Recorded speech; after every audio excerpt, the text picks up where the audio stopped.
Welcome back to Broken Bobby's transformation page. In the late 80s, I became involved with drugs and would eventually become part of that lifestyle of trafficking, addiction, and violence. Over the next 20 years, I would be in and out of jail and prison. If you're thinking about trying something or you're dealing with addiction, your life don't need to go down the same path mine did. I hurt a lot of people, both physically and emotionally. These are my stories of how I transformed my life, and you can too. Let's get into. Welcome back to the channel, guys. As you can see by the thumbnail and the title, this is Street Hustling Then versus Now. Basically, what I think of the game, if you will. I want to give a shout out to Felonious Few for a comment that he dropped on one of my previous videos with a question in regards to 100 pounds that were seized in a semi in Kansas City, Missouri. And you know what I thought about the way things are now versus how they used to be. And we will get into that here shortly. If you are new to the channel, subscribe, smash that like button, drop a comment, and be sure to share the video. It's really helping us to grow. We're quickly approaching 1,000 subs. And I want to give a shout out to all of you, because without you, this channel wouldn't exist. So I appreciate you all, and I have a banger of a video I'm going to be putting together in celebration of reaching 1,000 subs. So that should be coming here shortly. So I still have some connections to the street. I know some people that are allegedly involved in the game and may be doing business or may not be doing business.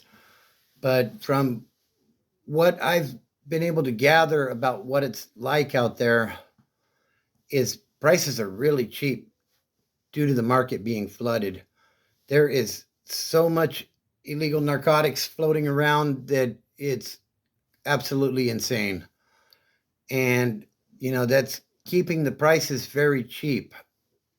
Now, when, you know, I first got into it, it wasn't floating around nearly as much. Most of it wasn't coming over the border back then. A lot of it was, they called it bathtub stuff, we'll just say.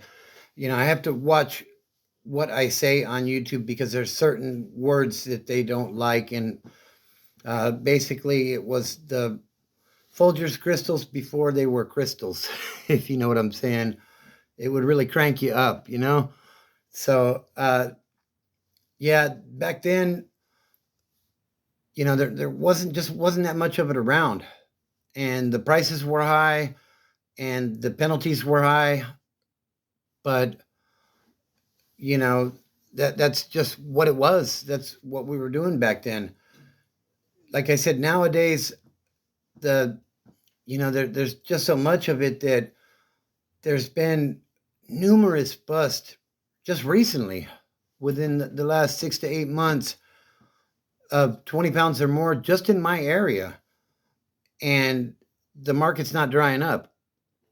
So, you know, it is very cheap, very readily available, and it's not slowing down.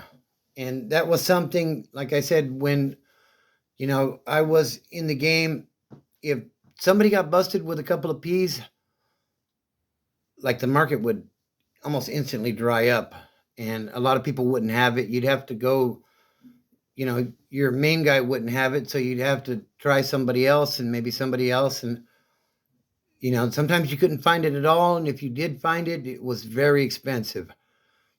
That doesn't seem to be the case these days. Let me give you a few examples of recent busts that have taken place just in my region.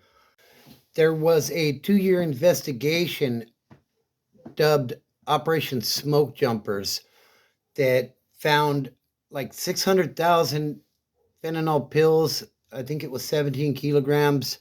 I'm going to put the picture up right here so you guys can read, but like, you know, pounds and pounds of the H or the black, and just a ton of stuff on that one. in the last 6 to 8 months. Let's see. So October 19th, 2023, uh, there was a vehicle stop by Fontana PD netting 22 pounds of the crystals.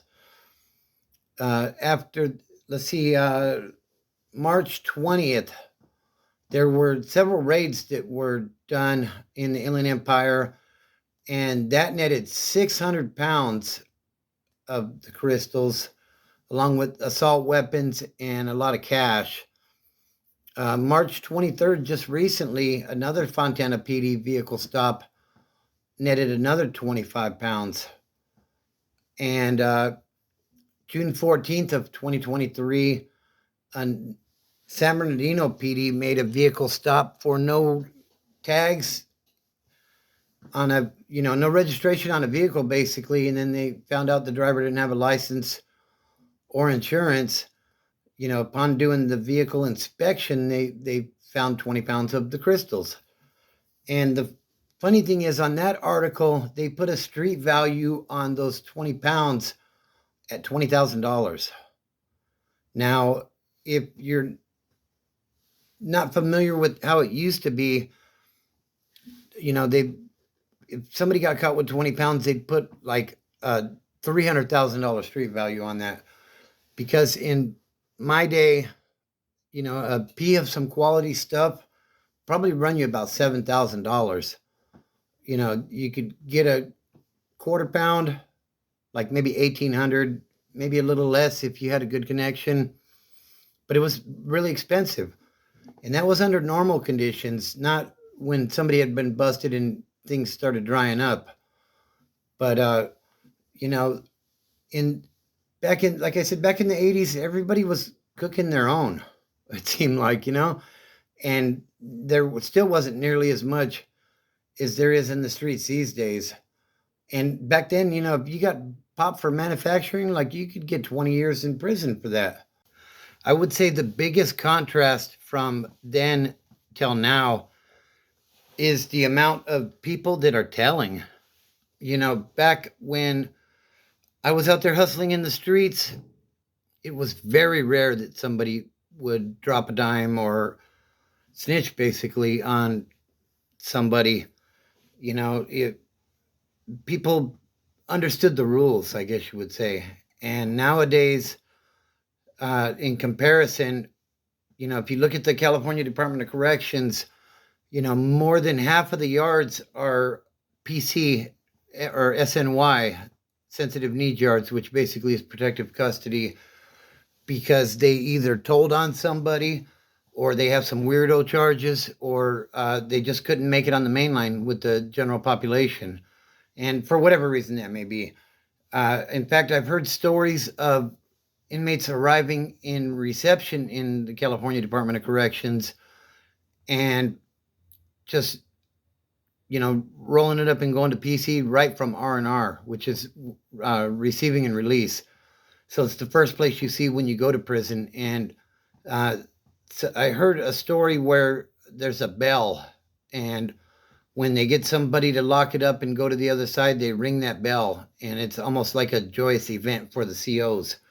So, yeah, I would say that is definitely the biggest thing, aside from the prices being a lot lower nowadays. But, nowadays, everybody's telling on each other, and like they just got the game all twisted.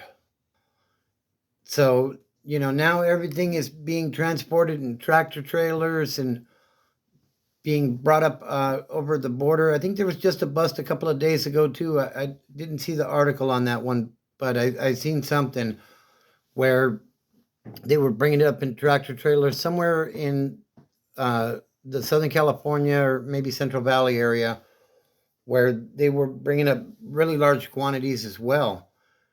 And, the thing is, with all, in 667 pounds just on the 3 articles in the last 8 months. And, you're still able to get an 8 ball for $40 on the streets. Like, it's everywhere. It's super saturated. And, it's just what it is these days. The game has definitely changed a lot. And if I had any thoughts of trying to get back into it, there wouldn't be a reason to, I mean, you're not going to take penitentiary chances for McDonald's money. You know what I mean? I mean, with my criminal record and prison priors, a new sales case would probably get me at least 5, if not more.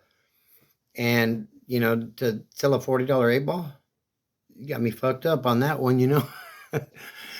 Like, it just, I don't see the value in it today. Not that there ever really was that much value in it to begin with. I mean, I gave away years of my life over these narcotics. And, now like I said, I'm doing the best I can to be a productive member of society. And from just the people I see walking down the street sometimes doing the Twitch thing, not to make light of it, but there's just so much readily available for so cheap that, like, it's killing people left and right. And with the fentanyl that's coming over that they're using as cutting agents for this stuff, like it's, and I know back then they would talk about the Drano that was used to, as part of the cooking process of it. But, it just seems like it's getting more and more dangerous in that game, that lifestyle, if you will. So what I would say is, even though times are hard, we just got to do the best we can to survive and play the tape through. If for me, I know by playing the tape through that if I were to get involved in this sort of stuff, these sort of shenanigans again, I would end up with handcuffs on, because that's what has always happened when I do that. I would tell myself, oh, I'm not going to use it. And it just is what it is. I'm an addict, a recovering addict. And, it wouldn't work for me. So I hope everybody is having a great weekend. Family, fitness, and freedom are the things that help to deliver me from being involved in this lifestyle. And I believe they can help you as well. It's just about, let's get up and make a good decision today. Follow that with another good decision. And, continue to live the best life that we can. So I hope you enjoyed the story. Don't forget, we are quickly approaching 1,000 subs. So don't forget to subscribe to the channel if you're new. Hit that like button if you enjoyed this video. Drop a comment and tell me what you think about how it is now as opposed to how it used to be. And don't forget to share the video. It's helping us to grow. When we get to 1,000 subs, I got a banger of a video for you guys I am going to drop in regards to how I ended up in administrative segregation in the California Department of Corrections and why I finished my term there. So hit that subscribe button. Let's get it going. Don't look at the mountain, guys. Just start climbing.